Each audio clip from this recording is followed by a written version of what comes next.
So why do you suck at casting? It may not be for the reasons that you think. In this video, I'm going to cover 6 things to make you stop sucking at casting or help you cast better. Number 1, practice may not make perfect. Now, it's true that the more you do something, the better that you're going to get at it. But perfect practice makes perfect. If you pick up bad casting habits, which we're going to cover in this video, that a lot of people have, and you keep doing those bad habits over and over, maybe you'll get a little bit better, but you'll never get as good as you can unless you can fix those bad habits. So you got to practice, but perfect practice makes perfect. Now, number 2, we're going to talk about tackle. You see, when you have the right tackle and you use it correctly, not only do you preserve the tackle and keep it from breaking, but you have a better time fishing.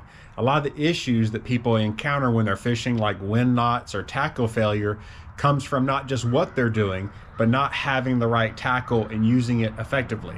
So let's start with the rod, because actually the reason why you might think you suck at casting could be because you don't have the right rod. Now, the rod depends a lot on what you're fishing for and what you're casting.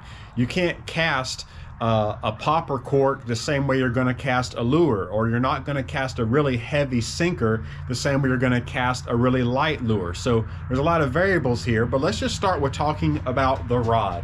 Now, in most scenarios, for what I'm fishing for, and probably for what you guys fish for when you watch the video, you're fishing inshore or shallow water, redfish, trout, snook, that sort of a situation. So for scenarios like that, a 7 to 7.5 foot rod is typically what you're going to use.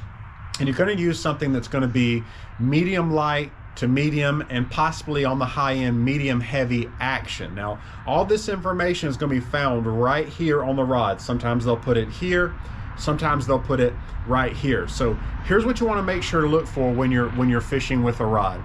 You want to look at line weight. Okay, line weight is a big deal. If I'm fishing for trout or redfish and I'm throwing lures for like trout, redfish, and snook, then really you're not going to need anything more than about 20-pound braided line. So anywhere from 10-pound braided line to 15 to 20. So 10 to 20-pound braided line is typically what you're going to use for most inshore scenarios. And so when you pick a rod, whether it's medium light, medium, or medium heavy action, you still want to see somewhere on here it say 10 to 15-pound line, or 8 to 15-pound line, or 10 to 20-pound line. Anything over 20 pound, and I don't think it's really going to be what you're going to need for most scenarios.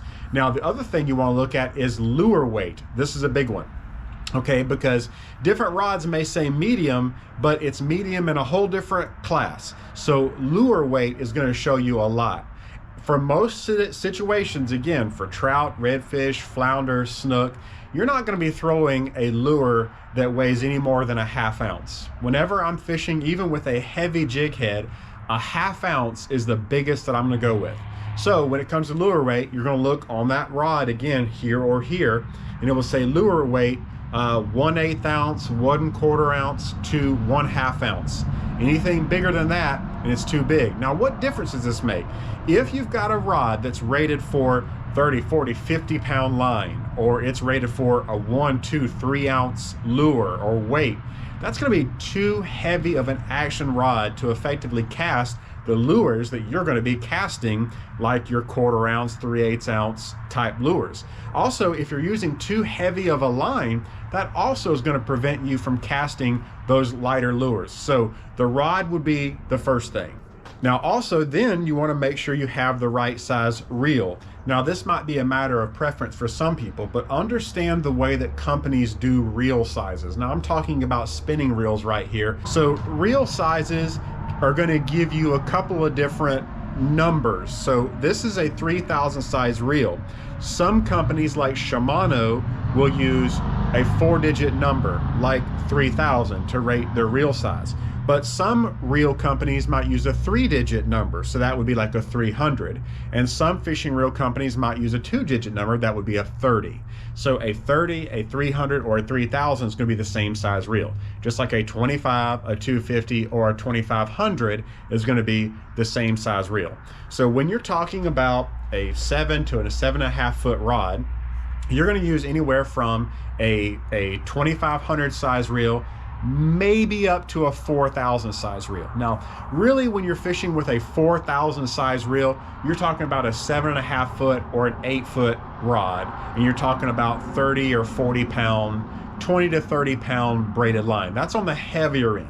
But for most of your inshore saltwater fishing applications, you're going to be looking at a 7 to a 7.5 foot rod, like I mentioned, and you're going to want maybe a 2500 or a 3000 size reel.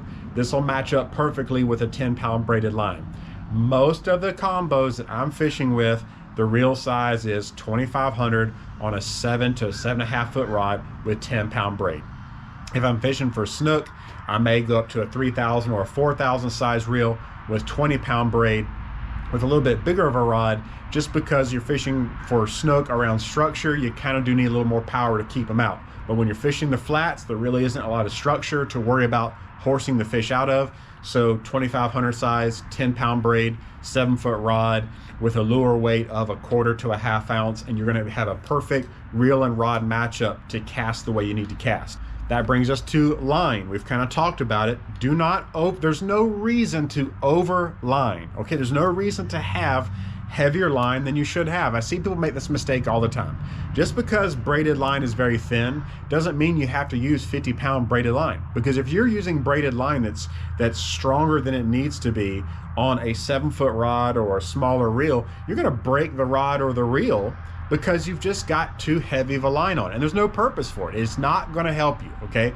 Setting your drag correctly and using your tackle correctly, using heavier line than you're supposed to have, there's no advantage to it whatsoever. There's just not. Learn how to tie good knots, learn how to fight fish correctly, learn how to use your tackle correctly, and you don't have to have super heavy line. Because if you have super heavy line, you do everything else wrong, it's not gonna benefit you anyway. And then having heavier line than you should have is gonna prevent you from casting the way you need to cast. And lastly, we talked about lure size. You know, once again, you wanna make sure that you've got the right size setup for your lure size. And you're using lures in saltwater that are anywhere from 1/4 to 1/2 ounce. Just make sure you have the setup like I talked about. And now you know that you have your tackle right. Okay, now we can move on to your habits and your techniques.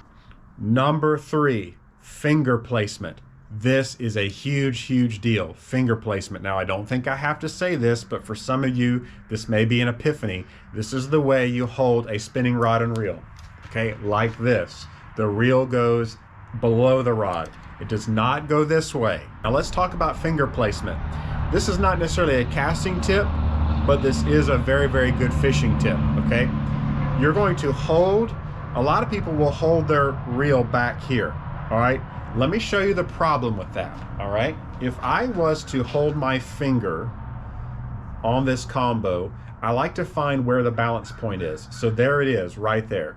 This combo balances right here. It does not balance right here. If I put my finger here, see how quickly that drops, okay? The rod has a lot of weight this way. The balance point for this rod and reel is right there. Every rod and reel is a little bit different, but that's where the balance point is. So guess where I want my pointer finger on this rod? Watch. Right there. See that? Find your balance point, and that's where I want to keep my pointer finger. This is going to make me cast more effectively, and it's going to help me to work my lure more effectively without tiring my wrist out. If your wrist or your forearm is getting tired, it probably doesn't mean you need to work out more. It probably means you're not holding that rod at the balance point. Most people that are new will hold their rod back here. The problem is now the balance point is up here. So I've got so much weight forward, I can feel the strain on my wrist right now. Whereas if I hold it right here, completely relaxed. It makes all the difference in the world. I can also twitch and work my lure better when I've got my pointer finger on that balance point. All right, so once you find your balance point, which on most rod and reels is going to be right here, now I can tell you how to have the correct finger placement for your cast. So you want the bail facing down, just like that, and all you're going to do is hand the line up to that pointer finger. Here's another mistake people make. You see the line? You see the rod? I'm not holding the line up against the rod. The mistake people make when they hold the line up against the rod is they do this. Now look at the angle of the line. The line is now angling back the wrong direction. This causes all kinds of issues when you cast. One of them being, when you cast, your line will put pressure sometimes on the bail. If you take a fishing reel bail and you put backwards pressure on it, what can happen a lot of times is it will trip it back down. So if your bail flips down a lot of times on your cast, that's why you've held that line backwards. When you went to cast, you created back pressure on that bail, which caused it to trip back down. Okay, so do not do that. There's actually no need to hold this line up against the rod. That also creates a little slack point when you cast, which creates problems. All right, the weight of your lure, in this case I've got a little 1/2 ounce sinker attached to the back. The weight of your lure will hold the line against your finger. See that? I am not pinching the line up against the rod. I don't have to. The weight of the lure will hold the braided line against your fingertip. This is so important to get used to this right now. Stop holding your line right here. It is a bad habit. It does not help your cast. It hurts your cast. Hold your pointer finger right where you're supposed to on the rod and let the weight of the lure hold that line against your finger, because it will. And it doesn't matter where I move this rod. Look at this. That line does not leave my fingertip. Isn't that crazy? Because the weight of the lure holds that line against my fingertip. Now I have a very sensitive touch point on that line. So when I go to cast, all I gotta do is move my fingers just slightly, and now it releases the line.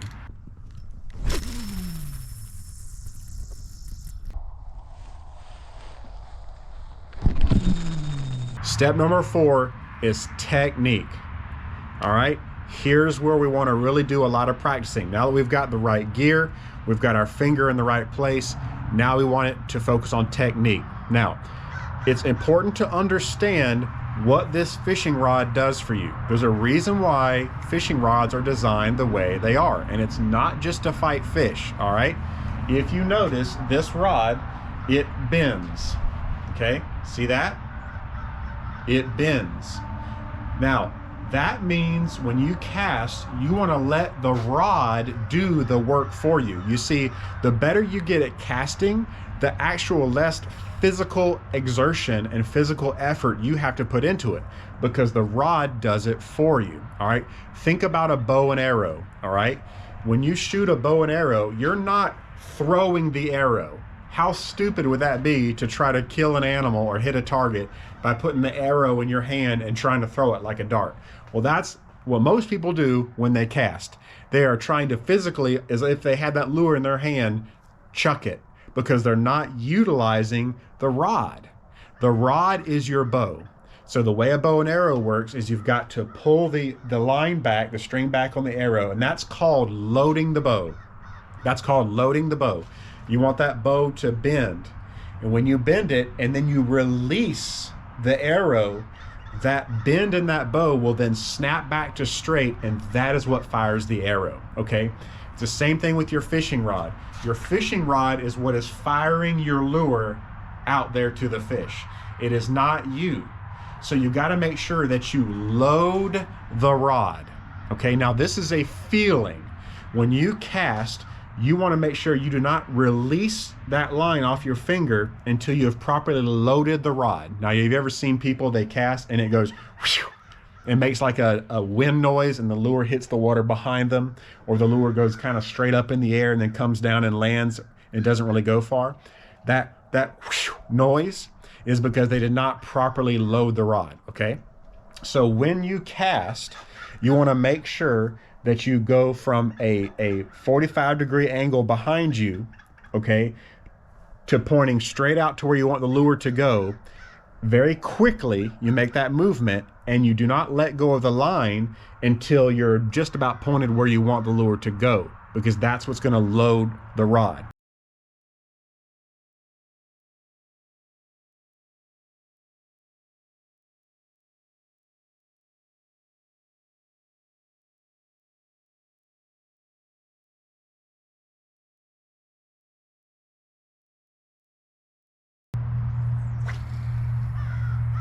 I don't go from having the rod backwards like that. Okay, I see a lot of people cast and they put the rod backwards. The problem with having the rod backwards is that when you come forward, you're creating an over-under arc. You're creating an arc from here to here.